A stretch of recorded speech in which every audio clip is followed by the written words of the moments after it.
بسم اللہ الرحمن الرحیم۔ السلام علیکم پیارے اسلام کے پیارے پیارے دوستو، امید کرتے ہیں کہ آپ سب خیریت سے ہوں گے اور اللہ عز و جل سے دعاگو ہے کہ اللہ پاک آپ کی تمام دلی مرادیں پوری فرمائے، آمین ثم آمین۔ وہ عورت جس سے نکاح کرنے والا مرد لازماً غریب ہو جاتا ہے، وہ عورت کیسی ہے اور اس عورت کی کیا نشانیاں ہیں، آج کی اس ویڈیو میں تفصیل سے بتائیں گے۔ نئے آنے والے تمام دوستوں سے ریکویسٹ ہے کہ ہمارے پیارے چینل پیارا اسلام کو سبسکرائب کیجیے اور درود پاک سے ہونے والی محفل کا حصہ بننے کے لیے کامنٹ میں اپنا نام تحریر کریں۔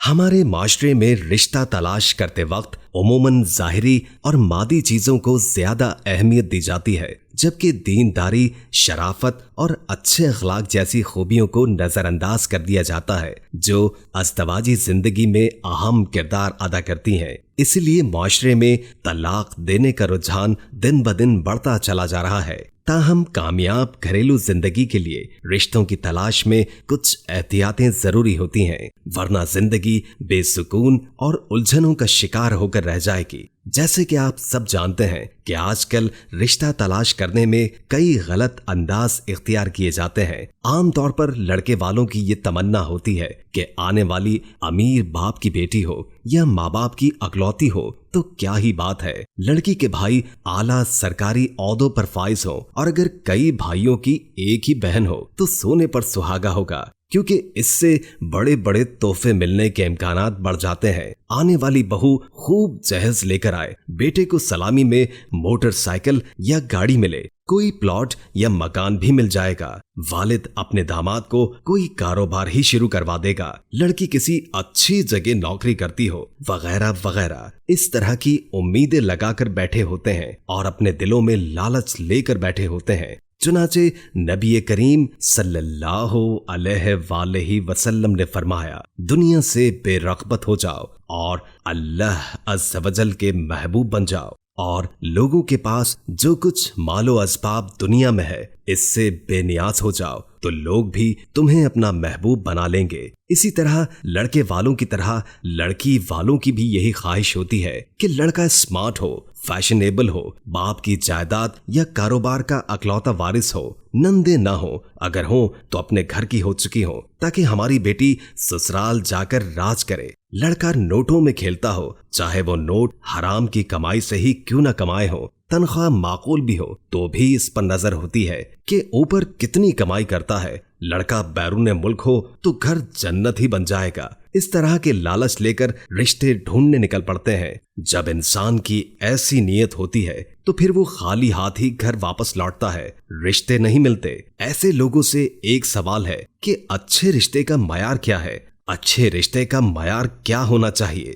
وہ جو ہمارا خود کا بنایا ہوا ہے یا وہ جسے شریعت نے، اللہ کے رسول نے اچھا قرار دیا ہے؟ اس بات میں کوئی شک نہیں کہ ہر باپ اپنی بیٹی کے لیے اچھے رشتے کا انتخاب کرنا چاہتا ہے اور لڑکے والے بھی اچھے رشتے کی تلاش میں ہوتے ہیں، لیکن یہ بات ہر مسلمان کو پیش نظر رکھنی چاہیے کہ اچھا رشتہ وہی ہے جو اللہ تعالیٰ اور اس کے پیارے رسول صلی اللہ علیہ وآلہ وسلم کے نزدیک اچھا ہے۔ لہٰذا دینداری اور ضروری تقاضوں کو پورا کرنے والا رشتہ ملتا ہے تو اسے ٹھکرانے کے بجائے اپنا لینے کا ذہن ہونا چاہیے۔ رسول اکرم صلی اللہ علیہ وآلہ وسلم فرماتے ہیں کہ جب ایسا شخص نکاح کا پیغام بھیجے جس کے خلق و دین سے تم راضی ہو تو اس سے نکاح کر دو، اور اگر نہ کرو گے تو زمین میں فساد اور فتنہ پیدا ہوگا۔ نبی کریم صلی اللہ علیہ وآلہ وسلم نے فرمایا، جس نے کسی عورت سے اس کی عزت کی وجہ سے نکاح کیا تو اللہ تعالیٰ اس کی عزت کو بڑھا دے گا، اور جس شخص نے عورت سے مال و دولت کی لالچ کی وجہ سے نکاح کیا تو اللہ تعالیٰ اس کی غربت میں اضافہ کر دے گا۔ یعنی عورت کے مال و دولت کو دیکھ کر اس لالچ میں آ کر کہ اس سے میری شادی ہو گئی تو زندگی ہی بدل جائے گی، دولت پیسہ میرے ہاتھ لگ جائے گا تو میں امیر ترین انسان بن جاؤں گا، تو ایسی عورت سے نکاح کرنے سے منع فرمایا گیا ہے، بجائے اس کے کہ وہ آدمی مالدار عورت سے شادی کرنے کی وجہ سے خوش ہو، بلکہ اللہ پاک اس کی غربت میں اضافہ فرما دے گا۔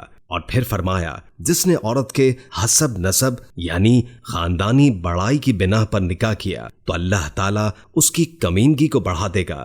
3 قسم کی عورتیں کبھی اپنا گھر نہیں بسا سکتی، ایسی عورتوں سے کنارہ کر لینا ہی بہتر ہوتا ہے۔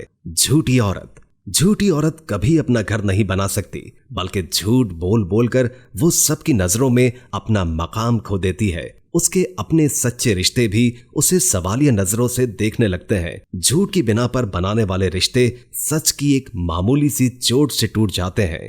بغض رکھنے والی عورت، حضرت علی کرم اللہ وجہ الکریم نے فرمایا ایک دوسرے سے بغض نہ رکھو، یہ خیر و برکت کے زوال کا باعث ہے۔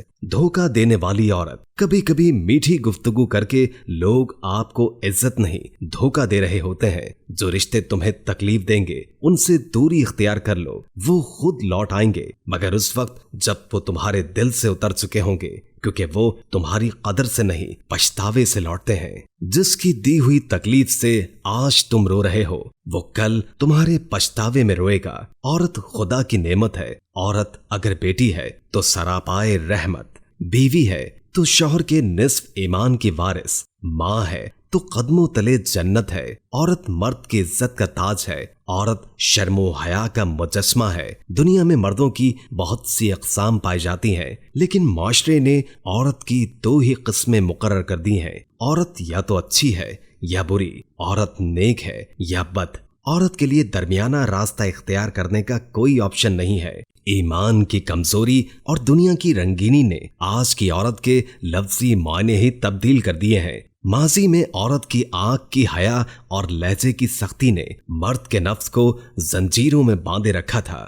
آج کی عورت عیار و مکار ہے۔ اتنی تیزی سے ہمارے ملک میں مہنگائی اور غربت میں اضافہ نہیں ہو رہا جتنی تیزی سے آج کی عورت کا ایمان ڈگمگا رہا ہے۔ پہلی قسم کی عورت ایمانی جذبہ، کردار کی بلندی، دینداری و خودداری ایسے جیسے گھٹی میں گھول کر پلائی گئی ہو۔ یہ باعزت بیٹی، وفادار بہن، نیک و پرہیزگار بیوی اور پاکیزہ ماں ہے۔ حالات جیسے بھی ہوں، اس قسم کی عورت کے ایمان میں رائی کے دانے کے برابر بھی کمی نہیں آتی، بلکہ مشکل حالات ان کے ایمان کو اور پختہ کر جاتے ہیں۔ غربت، بیوگی، طلاق یا بیماری، مشکل سے مشکل حالات میں بھی اپنی ہی عزت کی محافظ نہیں بلکہ اپنے باپ، بھائی، خاوند اور بیٹے کی عزت کی حفاظت بھی اس نیک صفت خاتون کے کمزور کاندھوں پر آ جاتی ہے۔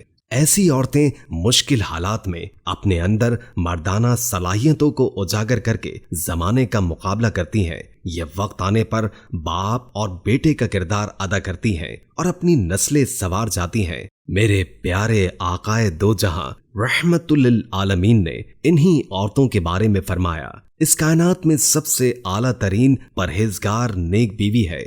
بیوی نیک ہے تو دین نسلوں تک جاتا ہے۔ امید کرتے ہیں کہ ہماری آج کی ویڈیو آپ کو ضرور پسند آئی ہوگی، اور اگر ویڈیو اچھی لگے تو اسے لائک کر دیں، اور اگر ویڈیو کے متعلق کوئی رائے ہے تو کامنٹ باکس میں ضرور بتائیے گا۔